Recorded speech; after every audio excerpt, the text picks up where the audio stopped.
Good afternoon, everybody. How's it going?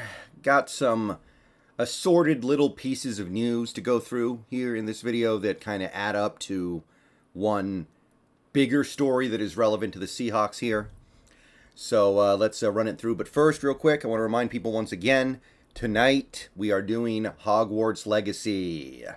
Hogwarts Legacy premiere stream tonight after dinner. Don't know the exact time, but I will be premiering Hogwarts Legacy on my Twitch stream tonight.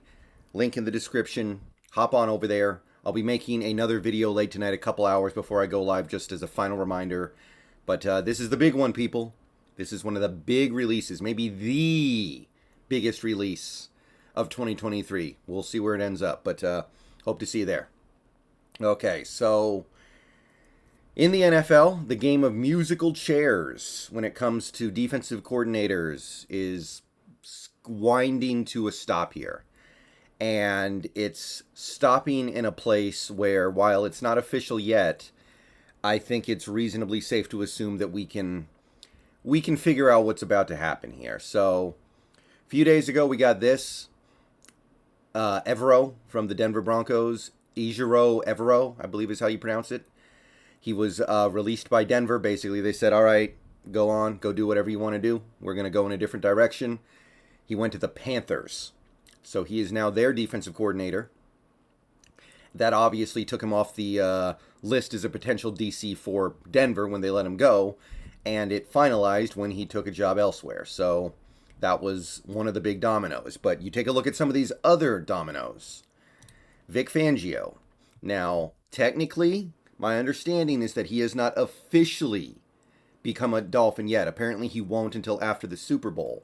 So I guess something could happen in the next few days where he decides, I don't want to go to Miami. I changed my mind. But as of right now, it sure looks like he's going to be a Miami Dolphin. So he's off the board. He's off the table. He's going somewhere else. And then the Saints took Joe Woods as their defensive coordinator.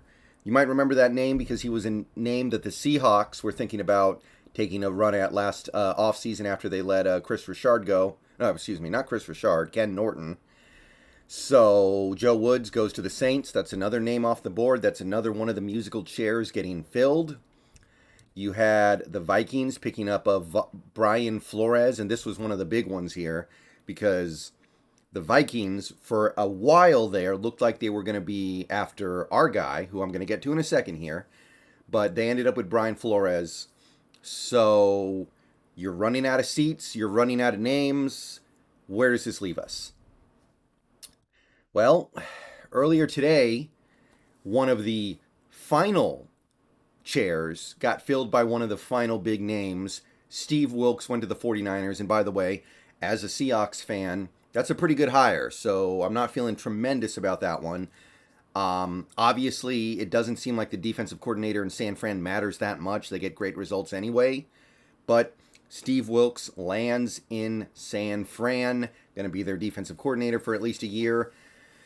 You got to figure that he's going to do really well there because the last couple DCs they've have had no real issues, so you got to like his chances. But where this leaves us is in a situation where, at the end of the day, Denver has not filled their opening, and Sean Desai is one of the big names still out there. And that leads us to the news from today, where we know that Sean Desai is going to interview with Denver. We also know that apparently Vic Fangio recommended Sean Desai to Denver. Apparently he was like, hey, Desai, you're going to have a lot of fun in Denver. They got a lot of good stuff there. You're going to want to be a part of what's going on in Denver. So you put this all together, add it all up, mix it up in the cauldron here. Becomes kind of clear what's going on. Sean Desai is probably going to land in Denver as their defensive coordinator. And that means he's not going to be with us anymore. So I was hoping that maybe they would pick, the Broncos would hire Flores. I was hoping that maybe they would get, honestly, even though it seemed completely unrealistic, Vic Fangio. I was hoping maybe that Evero would stay. But one by one, these names have kind of fallen aside. And Denver has holding on to an empty spot. and Sean Desai looks primed to fill it. He's a Fangio prodigy, or a protege, I guess would be the right way of putting it. And Fangio recommended him to Denver, apparently, and it just fits. It just fits.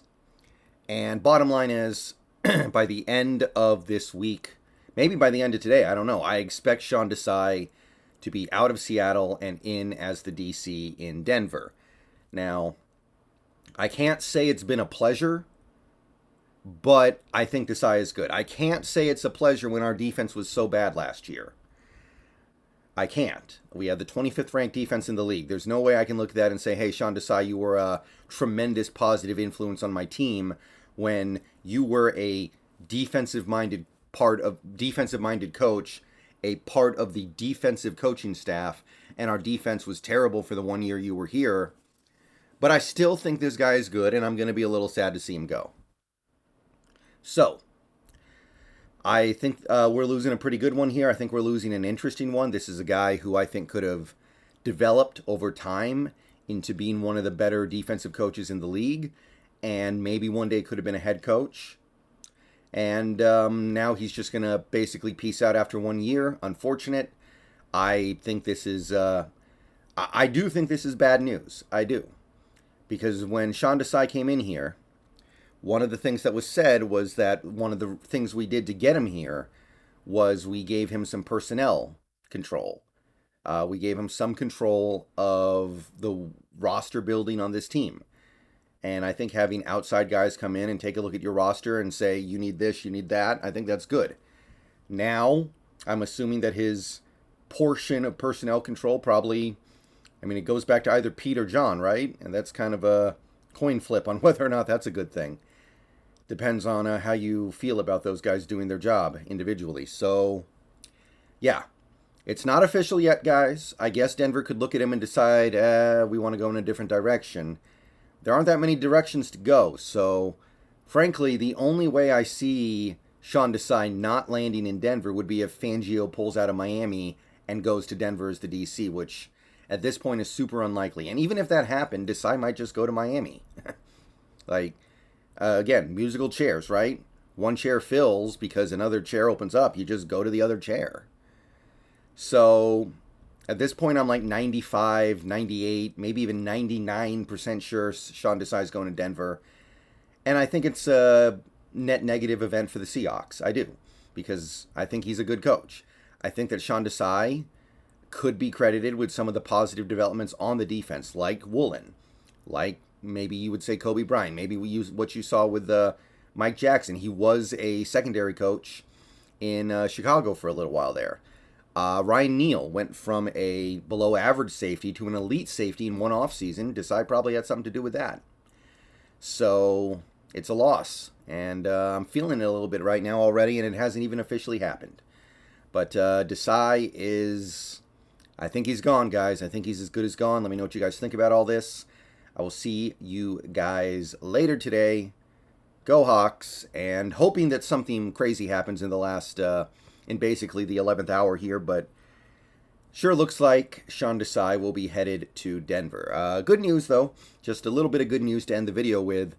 Doesn't seem like Baltimore really wants to pull the trigger on Canales, so we may end up keeping him. We'll learn more about that in the coming days, though.